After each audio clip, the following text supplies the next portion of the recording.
Kami dari kelompok 2 akan mempresentasikan tentang keselamatan, kesehatan, dan manajemen risiko pada mata kuliah MSDM berbasis digital bersama Ibu Dr. Nova Mardiana. Nah, pertama, mengapa sebenarnya peran manajemen dalam keselamatan itu sangatlah penting dan krusial?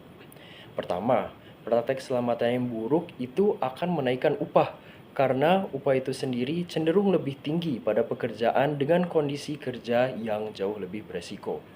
Kedua, keselamatan yang buruk, cedera, serta penyakit yang ditimbulkannya sebenarnya akan meningkatkan biaya seperti biaya medis, kompensasi pekerja, dan juga tentunya hilangnya produktivitas perusahaan. Sebagai salah satu contoh, di Amerika Serikat itu sendiri, kehilangan pendengaran terkait pekerjaan itu membebani pemberi pekerja sekitar 242 juta US dollar hanya dalam 1 tahun. Itu pun hanya dari kompensasi pekerja saja. Padahal sebenarnya biaya ini sangat mungkin dihindari melalui penutup telinga, penyumbat telinga, dan juga pelatihan keselamatan kerja yang baik.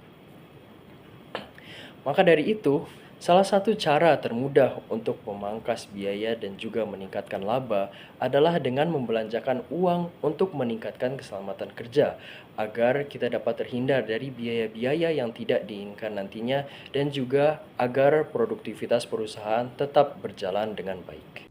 Lalu yang selanjutnya, apa sih peran manajemen dalam keselamatan? Yang pertama, menentukan standar kebijakan keselamatan kerja. Yang kedua, mempublikasikan kebijakan keselamatan. Yang ketiga, memberikan contoh keselamatan.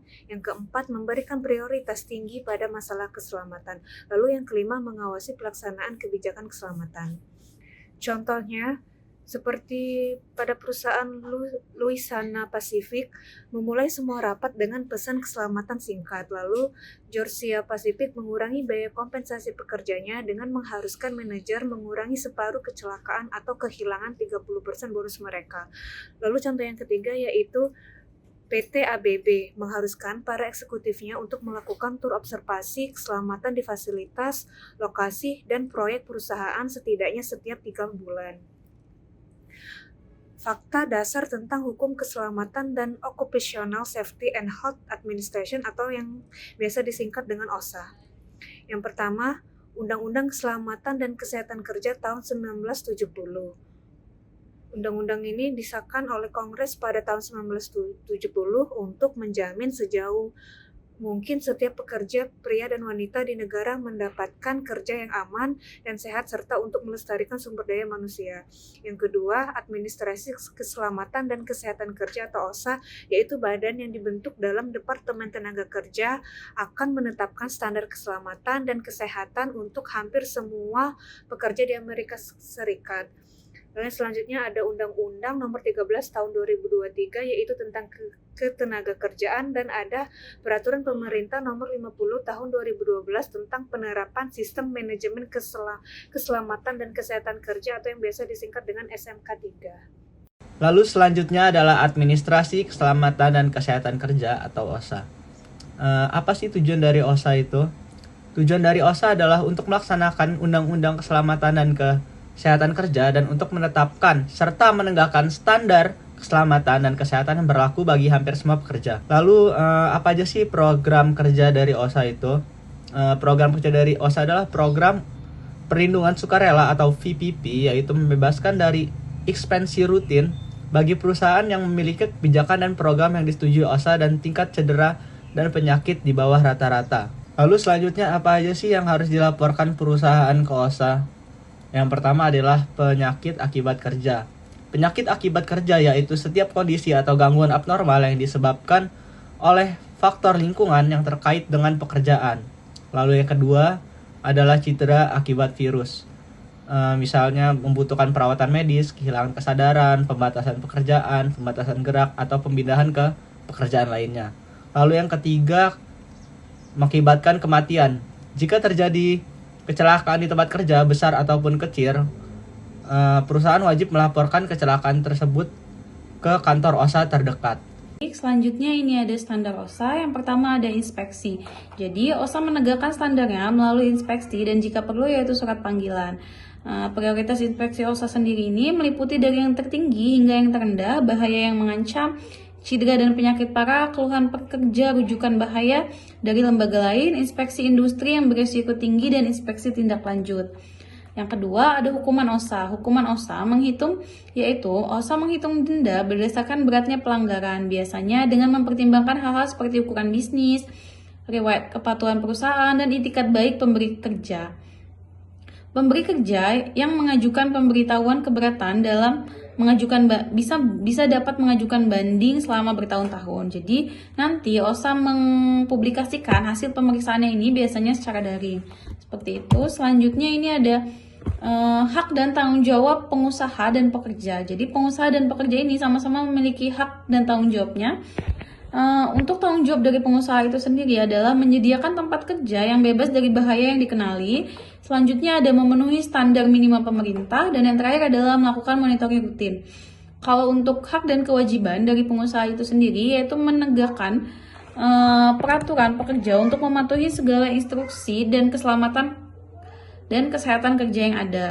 Selanjutnya dari pekerja, kalau untuk pekerja itu memiliki tanggung jawab yang pertama adalah mematuhi peraturan dan kebijakan perusahaan termasuk jam kerja, kode etik, dan prosedur keselamatan. Yang kedua adalah melakukan monitoring rutin. Yang ketiga mematuhi semua standar yang ada dan berlaku di perusahaan tersebut. Yang terakhir adalah melaporkan kondisi bahaya kepada supervisor. Selanjutnya adalah hak dan kewajiban. Jadi hak dan kewajiban dari pekerja itu sendiri menuntut keselamatan dan kesehatan kerja tanpa takut adanya hukuman. Selanjutnya, apa penyebab kecelakaan kerja? Kecelakaan kerja dapat disebabkan oleh berbagai faktor, terutama kondisi yang tidak aman di tempat bekerja. Beberapa penyebab kondisi tidak aman dapat menyebabkan kecelakaan kerja yaitu: yang pertama, peralatan yang tidak dijaga dengan baik. Peralatan yang tidak dirawat dan dipelihara dengan baik dapat menyebabkan kerusakan, peningkatan resiko kecelakaan.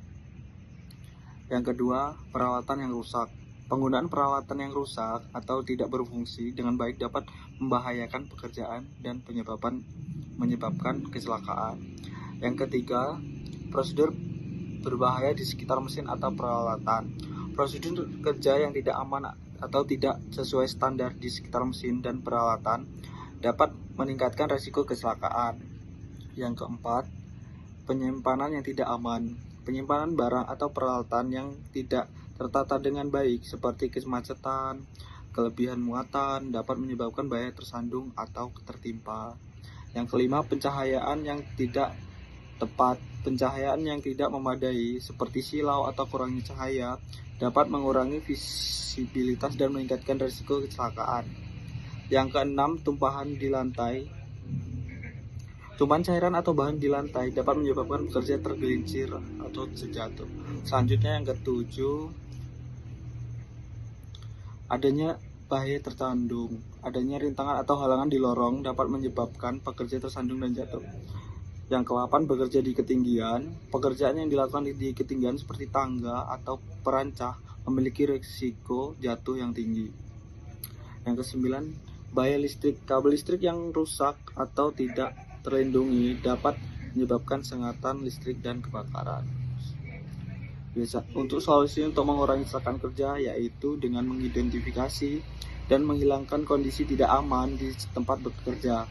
Upaya ini dapat mencakup perawatan peralatan, perbaikan prosedur kerja, baik perbaikan tata letak dan peningkatan pencahayaan. Yang kedua, selanjutnya penyebab tindakan karyawan tidak aman. Tindakan karyawan yang tidak aman seringkali disebabkan oleh berbagai faktor yang saling terkait. Berikut beberapa penyebab utama yang dapat memicu tindakan tersebut. Kondisi kerja yang memicu tindakan tidak aman. Salah satu penyebab utama tidak aman di tempat kerja yaitu kondisi kerja yang tidak mendukung.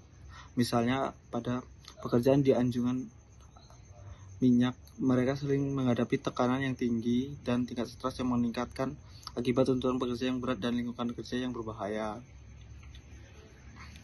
Yang kedua, kurangnya pelatihan yang diperlukan.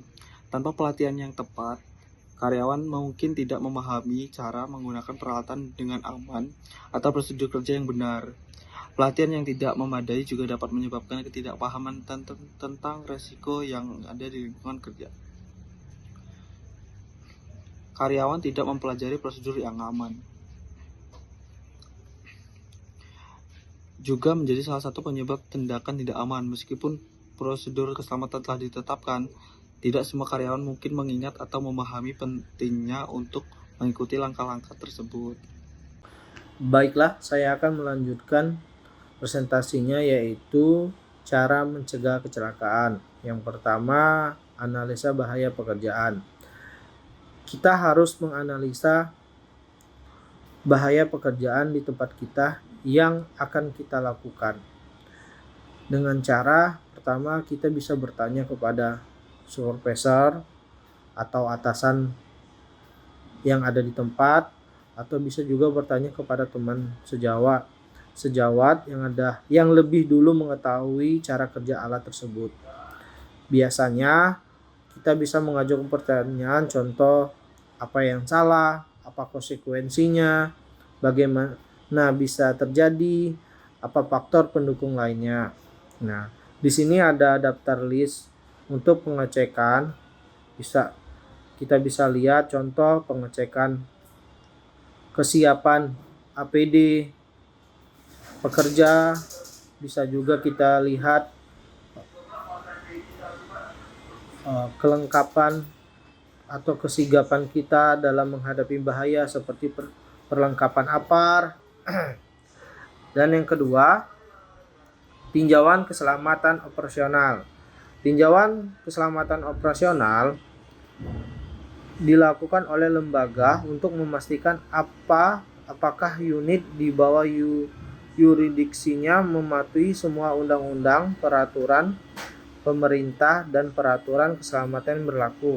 Yang ketiga, alat pelindung diri. Nah, alat pelindung diri ini adalah alat yang kita gunakan saat bekerja untuk meminimalisir terjadinya kecelakaan. Contoh alat pelindung diri yang biasa kita lihat adalah helm, sepatu safety, rompi pantul, bisa juga sarung tangan yang berhubungan dengan pekerjaan kita sehingga pekerjaan kita bisa selamat. Saya ingin menjabarkan terkait dengan mengurangi tindakan tidak aman. Yang pertama, kita harus melakukan screening terhadap lingkungan pekerjaan kita. Ini adalah bagian kita untuk mengenali medan pekerjaan kita seperti apa, sehingga kita bisa melakukan antisipasi tindakan yang tidak aman. Berikutnya, kita juga harus melakukan pelatihan keselamatan, yang dimana pelatihan ini sangat penting untuk kita juga mendapatkan keamanan ya dalam kita bekerja. Terus juga ada baiknya juga dilakukan pembuatan poster-poster seperti utamakan keselamatan dan sebagainya. Insentif juga penting untuk si SDM ini bisa menjaga posisi kerja dia. Kemudian juga penguatan positif untuk SDM itu sendiri. Yang berikutnya, kita juga harus menumbuhkan budaya keselamatan. Budaya ini sangat penting agar kita melakukan pekerjaan kita dengan hati-hati. Dan ketika perusahaan itu memiliki budaya positif terkait dengan keselamatan, maka lingkungan kerja ini akan menjadi lingkungan yang sangat-sangat aman. Berikutnya, menciptakan lingkungan yang mendukung untuk kita bekerja secara aman. Terus juga menetapkan kebijakan keselamatan yang harus diterapkan di perusahaan kita atau perusahaan tempat kita bekerja, sehingga bisa menjadikan keselamatan menjadi garda terdepan kita dalam bekerja. Berikutnya, menetapkan tujuan pengendalian kerugian tertentu, dan selanjutnya adalah program kesadaran berbasis perilaku dan keselamatan. Itu yang berkaitan dengan mengurangi tindakan tidak aman. Yang berikutnya, kita juga harus melakukan audit atau inspeksi keselamatan dan kesehatan secara berkala. Fungsinya apa? Fungsinya untuk menguatkan kita dalam melakukan keamanan dan keselamatan kerja dalam lingkungan pekerjaan kita. Itu yang pertama adalah melakukan audit keamanan menggunakan daftar periksa secara berkala. Nah, ini difungsikan agar situasi pekerjaan kita itu menjadi aman, dan kita juga memiliki standarisasi seperti apa keselamatan kerja itu sendiri. Makanya kita harus punya semacam mungkin KPI seperti itu yang berkaitan dengan standar keselamatan. Yang kedua, kita menyelidiki semua kecelakaan dan yang nyaris celaka. Jadi kita harus mengevaluasi kenapa nih terjadinya kecelakaan kerja dan apa yang menjadi penyebab, apakah human error ataukah ada hal lain gitu. Yang berikutnya juga kita harus membuat perangkat lunak pengaduan keselamatan berbasis digital. Perangkat lunak ini difungsikan untuk SDM ini bisa melakukan keselamatan secara mandiri dengan adanya perangkat lunak tadi. Nah, teman-teman, selanjutnya yaitu mengenai hal-hal yang dapat membahayakan kesehatan di tempat kerja. Dan apa aja sih masalah dan bagaimana solusinya?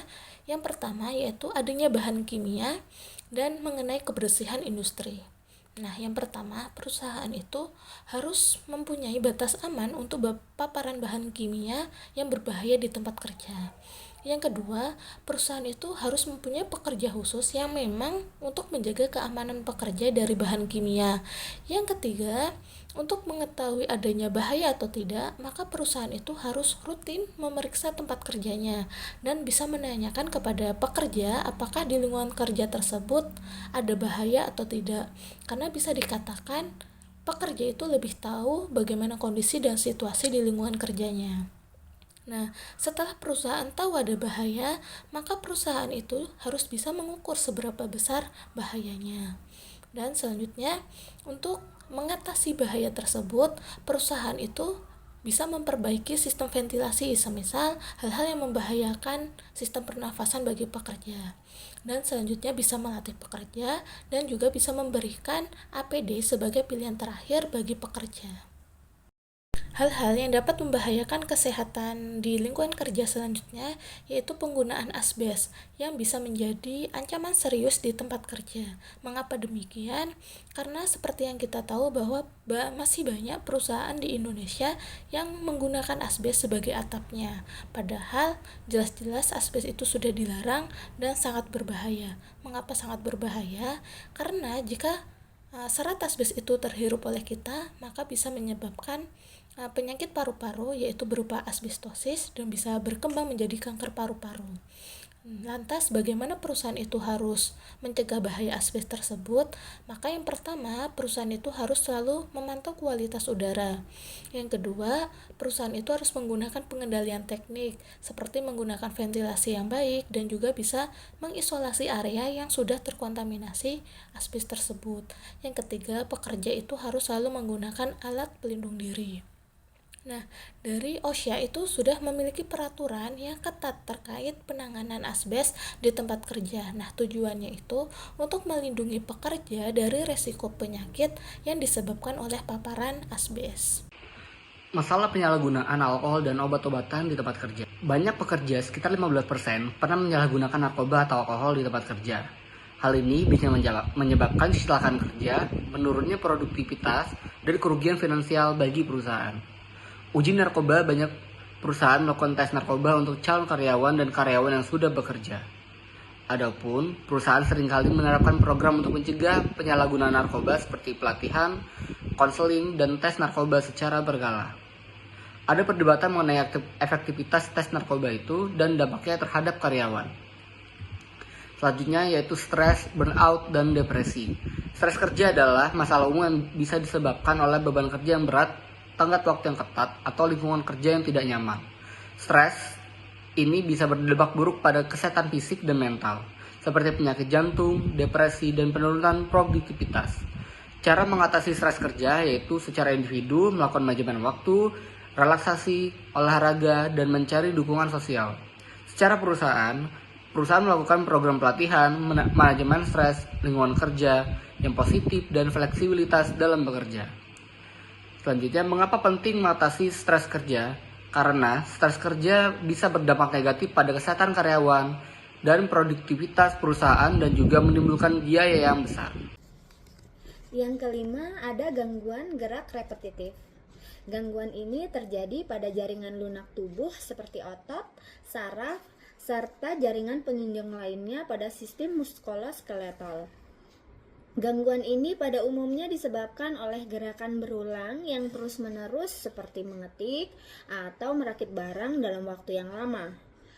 Gangguan gerak ini dapat menyebabkan nyeri, kaku, lemah, dan juga mati rasa pada bagian-bagian tubuh tertentu seperti pada tangan, pergelangan tangan, leher, bahu, punggung, pinggang, lutut, kaki, dan juga pergelangan kaki.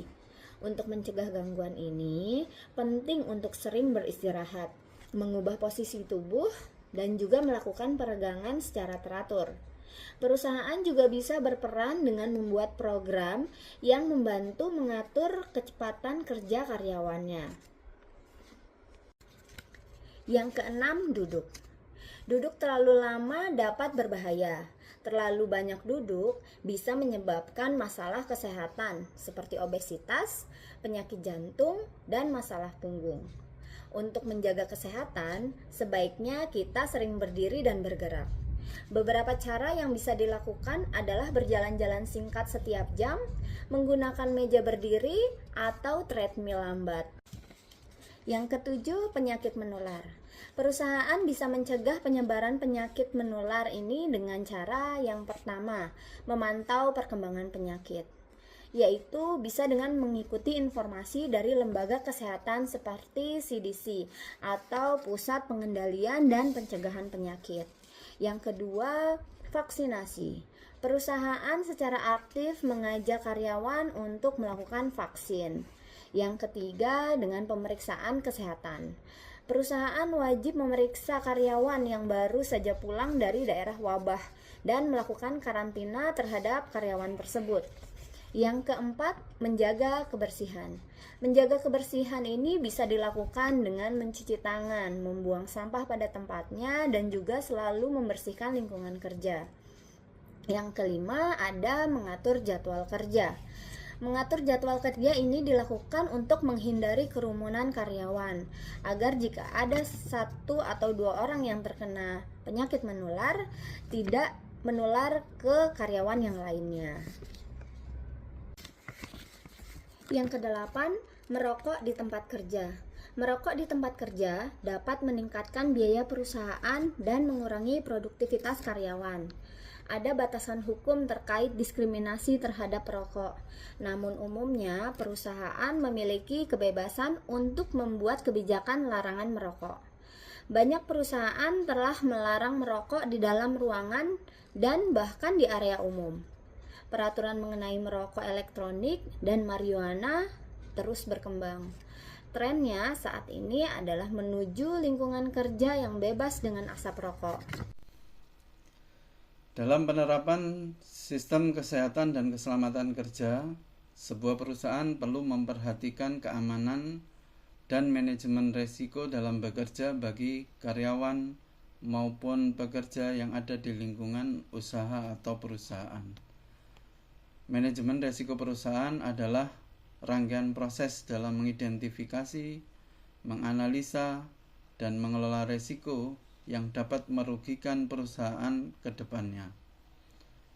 Beberapa faktor risiko bisa muncul dari internal perusahaan sendiri maupun juga dari eksternal perusahaan. Tujuan dari implementasi manajemen risiko adalah untuk mencegah dan mengurangi dampak negatif dari risiko yang dihadapi oleh perusahaan ke depannya. Beberapa cara diantaranya adalah melakukan mitigasi atas risiko-risiko yang akan muncul di setiap proses bisnis perusahaan.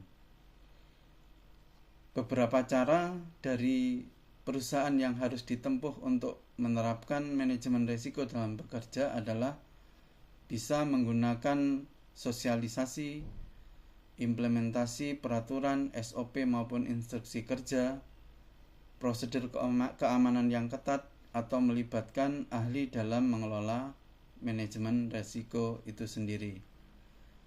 Beberapa standarisasi ISO baik internasional maupun nasional yang digunakan oleh sebuah perusahaan, diantaranya ada ISO 9001 terkait dengan kualitas atau mutu, ada ISO 14001 terkait dengan tata kelola lingkungan, dan ISO 45001 terkait dengan sistem kesehatan dan keselamatan kerja. Kedua, mencegah dan menangani kekerasan di tempat kerja. Kekerasan terhadap karyawan merupakan risiko yang sering terjadi di tempat kerjanya. Para pelaku sendiri bisa jadi dari sesama pekerja, dari pelanggan, ataupun juga orang lain yang memiliki hubungan langsung dengan para pekerja itu sendiri. Beberapa ataupun juga banyak insiden yang terjadi seringkali terabaikan oleh manajemen perusahaan, sehingga perusahaan perlu mengambil langkah mitigasi atau antisipasi untuk menghindari terjadinya kekerasan terhadap pekerja itu sendiri. Beberapa langkah tersebut diantaranya, yang pertama, meningkatkan tindakan keamanan, di mana menciptakan lingkungan yang aman dan nyaman bagi pekerja itu merupakan suatu hal yang sangat penting.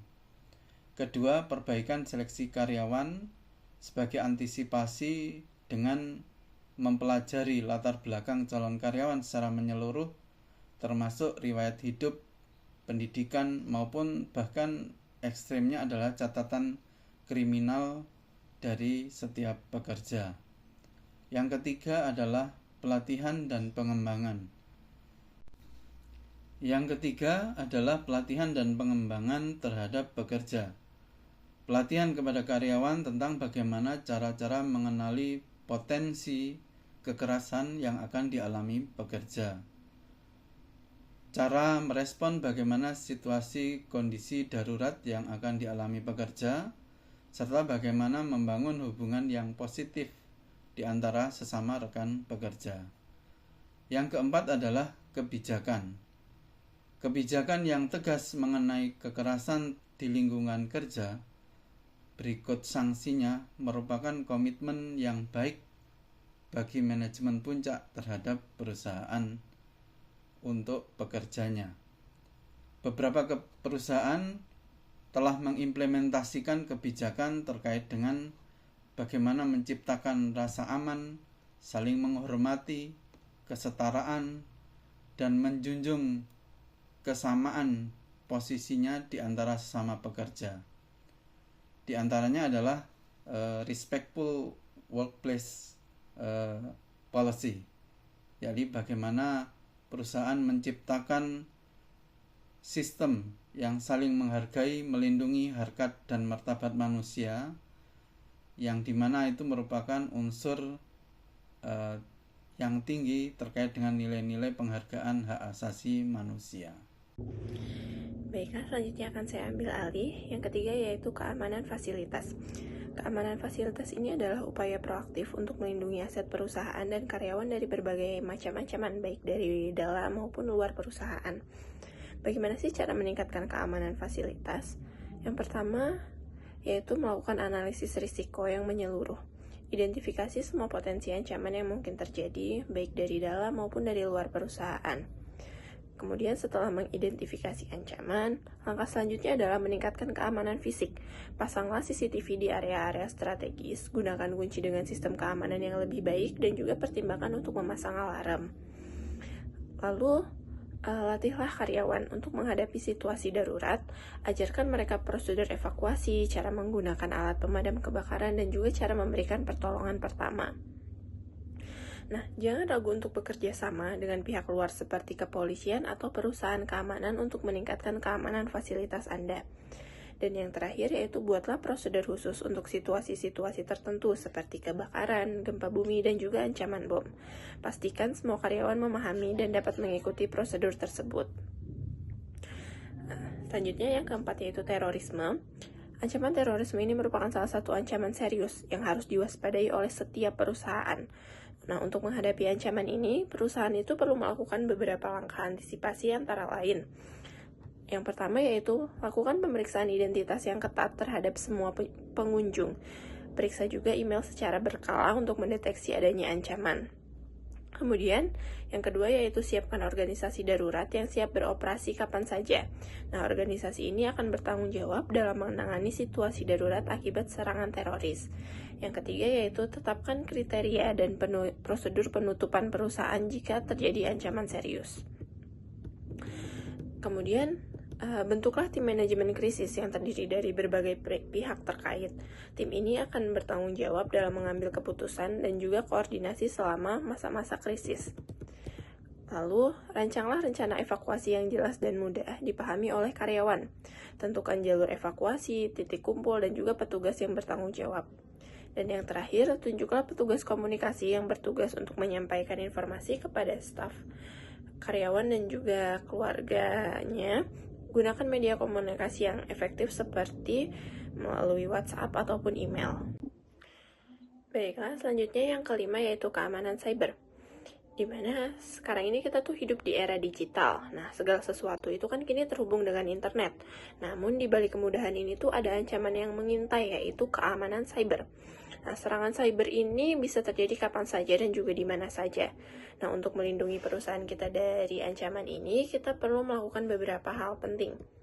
Yang pertama, semua orang itu penting, bukan hanya tim IT, tapi kita semua memiliki peran penting dalam menjaga keamanan data perusahaan. Nah, setiap karyawan ini harus sadar akan pentingnya menjaga kerahasiaan data. Kemudian, yang kedua yaitu bersihkan data lama. Data yang sudah tidak digunakan lagi ini sebaiknya dihapus. Ini akan mengurangi resiko kebocoran data. Kemudian yang ketiga yaitu lindungi data. Kita perlu melindungi data kita dengan enkripsi, terutama data yang ada di laptop atau perangkat pribadi karyawan. Nah, kemudian kita harus terus waspada terhadap potensi ancaman cyber. Lakukan pengecekan secara rutin untuk memastikan sistem kita aman. Dan yang terakhir, jika kita merasa kewalahan, jangan ragu untuk meminta bantuan ahli keamanan cyber. Nah, mereka ini dapat memberikan solusi yang tepat untuk melindungi perusahaan kita. Selanjutnya yang keenam yaitu keberlanjutan bisnis dan juga rencana darurat. Nah, selain ancaman cyber, bencana alam atau kejadian tak terduga lainnya juga bisa mengancam keberlangsungan bisnis kita. Nah, oleh karena itu kita perlu memiliki rencana darurat yang matang. Yang pertama yaitu rencana yang detail.